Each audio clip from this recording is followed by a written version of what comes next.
नमस्कार नमस्कार नमस्कार दोस्तों, मैं Niklesh Jain Hindi ChessBase India channel पर आप सभी का हार्दिक अभिनंदन करता हूं। दोस्तों, Chhattisgarh grandmaster tournament chief minister trophy जो थी उसका समापन हो गया। लेवेंट पंसुलिया जो जॉर्जिया के खिलाड़ी थे, टॉप सीड थे, उन्होंने एक और टूर्नामेंट भारत में जीता। इससे पहले उन्होंने एक बार दिल्ली ओपन, 2 बार मुंबई ओपन के खिताब जो है अपने नाम किए थे। रूस के खिलाड़ी बोरिस सेवचेंको दूसरे स्थान पर रहे, विजेता के स्थान पर वो रहे, और तीसरे स्थान पर रहे पोलैंड के क्राशेंको, माइकल क्रासेंको। तो इस तरह से ये टॉप 3 खिलाड़ी रहे इस टूर्नामेंट के। तो अब बात करते हैं best game of the day की। वैसे तो यहाँ से सब लोग जा चुके हैं, लेकिन मेरा काम है कि वो best game of the day का जो राउंड 10 का मुकाबला है उसको भी मैं आपके सामने लेकर के आऊँ। तो उसके लिए हमने मैच चुना है भारत के international master, grand master in waiting हम जिनको बोल सकते हैं, नोबेर भाई का। नोबेर शाह शेख ने जो मैच खेला आज, उन्होंने जो है वियतनाम के डुक हुआ को हराया, और उस मैच में जो है काफ़ी ज़ोरदार शतरंज खेली गई। तो आइए देखेंगे गेम ऑफ द डे का मुकाबला। लेकिन जाते जाते आप सभी का बहुत बहुत धन्यवाद, आपने सीरीज़ को पसंद किया, आपने सजेशन दिए। आगे भी जब भी आपको बड़े टूर्नामेंट मिलेंगे, इस तरह से जो है हर दिन का एक बेस्ट गेम जो है आपको ज़रूर देखने के लिए मिलेगा। So thank you so much, और आइए देखते हैं best game of the day. तो दोस्तों, नोबेर शाह शेख जो है वो सफ़ेद मोरों से मुकाबला खेल रहे थे। सामने थे वियतनाम के डुक, और इस मुकाबले में को जीत करके नोबेर शाह जो है वो टॉप 10 के अंदर आ गए। 8वें नंबर पर उन्होंने फिनिश किया। आइए देखते हैं इस मुकाबले को क्या कुछ हुआ। नोबेर सफ़ेद मोरों से खेल रहे थे। उन्होंने शुरुआत करी नाइट F3 से। यहाँ पर डुक खेलते हैं, यहाँ पर नाइट F6, और अब नोबेर यहाँ पर खेलते हैं D4। इन्होंने जवाब दिया G6। नोबेर ने खेला यहाँ पर C4, bishop G7, night C3, D5। आप लोगों को समझ में आ गया होगा, ये ग्रुनफील्ड ओपनिंग जो है खेली जा चुकी थी बोर्ड पर।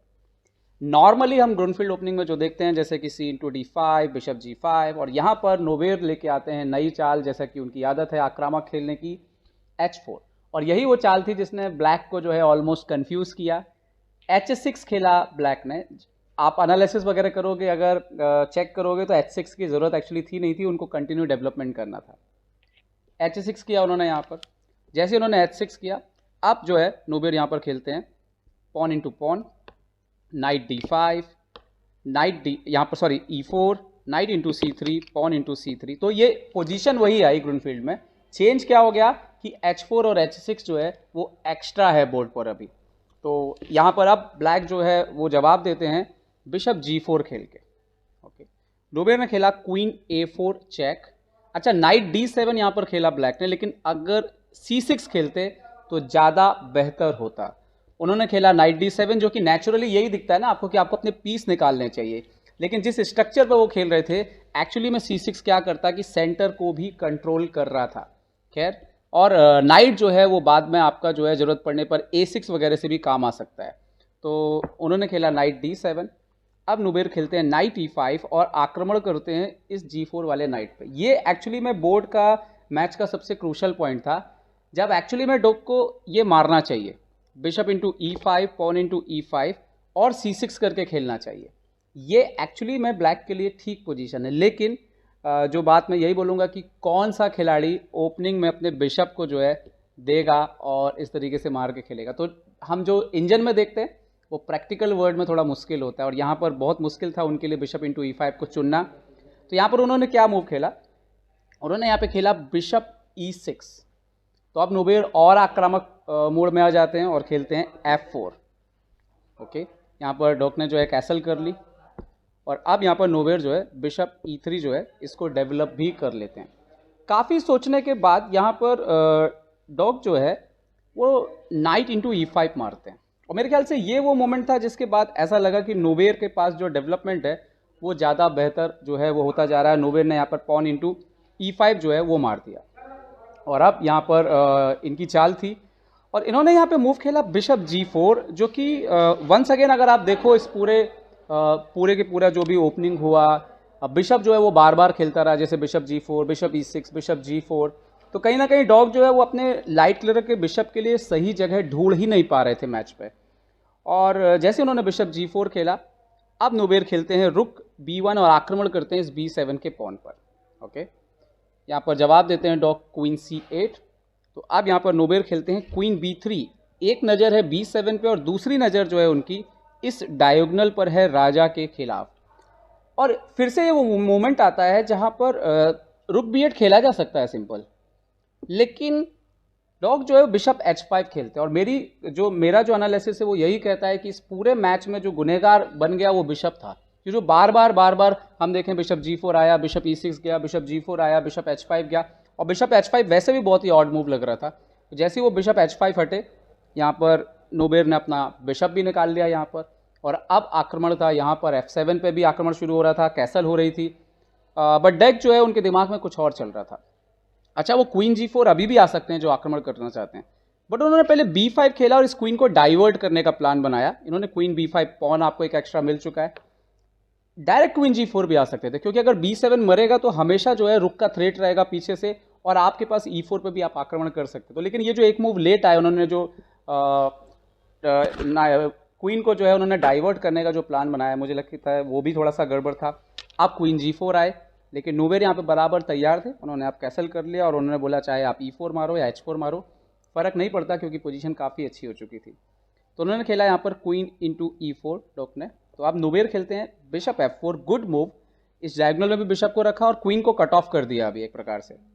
तो जैसे उन्होंने यहाँ पर खेला बिशप F4, तो अब ये खेलते हैं C5, और जो कि ऐसा लगता है देखने में कि एक पॉन और दिया जा रहा है, बट एक्चुअली में थ्रेट है कि अगर आप मारेंगे तो रुक C8 वगैरह आ रहा है, फिर C3 पे आक्रमण है, C4 पे आक्रमण है। नोबेर ने यहाँ पे खेला क्वीन D7, E7 पे अटैक किया, और आप देख सकते हो कि यहाँ पर एक्सचेंजेस का जो है वो प्रॉब्लम होना जो है वो शुरू हो गया था। अगर एक्सचेंज होंगे एंड गेम जाएगा तो वैसे ही जो है इस मैच में ब्लैक के लिए टिकना जो है वो मुश्किल हो जाएगा। उन्होंने यहाँ पर खेला रुक AE8, और इस पोजीशन पर जैसे ही रुक AE8 आता है, यहाँ पर अब नोबेर लेकर के आते हैं रुक AE1 और इस क्वीन पर आक्रमण करते हैं। क्वीन जाता है A8 के स्क्वायर पर। ओके, नोबेर बोलते हैं ठीक है, क्वीन हट चुका है, पॉन आगे बढ़ देते हैं D5 के स्क्वायर पर। और जैसे ये पॉन आगे आ रहे थे, डबल बिशप का जो कॉम्बिनेशन था, ब्लैक के पास भी डबल बिशप है, वाइट के पास भी डबल बिशप है, लेकिन ब्लैक के डबल बिशप कुछ खास नहीं कर रहे हैं। वाइट के जो डबल बिशप है वो जो है काफ़ी पावरफुल हो रहे थे, और ख़ासतौर पर सेंटर से जो पॉन ऊपर आ रहे थे। तो अब यहाँ पर उन्होंने सोचा कि एक्सचेंज करते हैं, एंड गेम में जाते हैं। डुक ने उन्होंने खेला क्वीन C8। नोबेर ने यहाँ पर देख लिया था कि उनका एंड गेम काफ़ी अच्छा हो रहा है, तो उन्होंने सबसे पहले तो क्वीन इंटू C8 मारा, रुक जाता है C8, और इमीडिएटली जो है ये B5 ले ली। और आप इसमें चाहे मजबूरी बोलो या जो बोलो, ब्लैक को रुक B8 रखना पड़ा। और जैसे ये एक्सचेंज हुआ रुक इंटू B8, रुक इंटू B8, इसके बाद ऑलरेडी जो है पोजीशन जो था वो काफ़ी अच्छा हो चुका था यहाँ पर वाइट का। उन्होंने पॉन पुश किया, E6 डिस्कवर अटैक आया इसके ऊपर, और यहाँ पर F7 हो ही रहा था, तो रुक B7 खेला उन्होंने। और अब नोबेर बढ़ते हैं यहाँ पर एक और बेहतरीन चाल D6, E इंटू D6। तो अब यहाँ पे मारा पॉन इंटू F7, आप देख सकते हो रुक से आप मार नहीं सकते, उनको खेलना पड़ा किंग H7, और नोबेर ने जैसे ही बिशप इंटू D6 मारा, उसके बाद जो है यहाँ पर डुक ने रिज़ाइन कर दिया। तो एक बेहतरीन गेम था। H4 एक बेहतरीन, एक प्रकार से आप कह सकते हो कि चौंकाने वाली चाल थी, और उसके बाद मोहरों का जो तालमेल था उसमें नोबेर कई बेहतर थे डुक से, और वो काफ़ी कंफ्यूज नज़र आ रहे थे डुक। और इस जीत के साथ ही जो है नोबेर जो है वो टॉप 8 में भी प्रवेश कर गए, और ये था हमारा game of the day round 10 का। दोस्तों, एक टूर्नामेंट हॉल जो है अब सारे खिलाड़ी जा चुके हैं, सारे डिजिटल बोर्ड भी जा चुके हैं, तो आज हमने इसी बोर्ड पर करने का चुना कि कम से कम 10वां राउंड जो है इसको ख़त्म कर लेते हैं, और इस तरह से जो है सीरीज़ को भी हम ख़त्म कर रहे हैं। उम्मीद करता हूं कि ये सीरीज़ आपको पसंद आई होगी। ये टूर्नामेंट्स आपने देखे, 10 के 10 राउंड के हमने वीडियोस बनाए। अपना व्यू ज़रूर लिखें, आपको जो भी लगता है बताएं कि आपको कैसा लगता है, हम इसमें और क्या सुधार कर सकते हैं, किस तरीके से इसमें और बेहतर चीज़ें कर सकते हैं, ज़रूर बताएं। तो चेसबेस इंडिया के लिए अब मैं छत्तीसगढ़ चीफ मिनिस्टर ट्रॉफी से ये मेरा आखिरी वीडियो रहेगा। अपना अगले साल फिर आएंगे। अपना ध्यान रखिए, सुरक्षित रहिए। जय हिंद दोस्तों।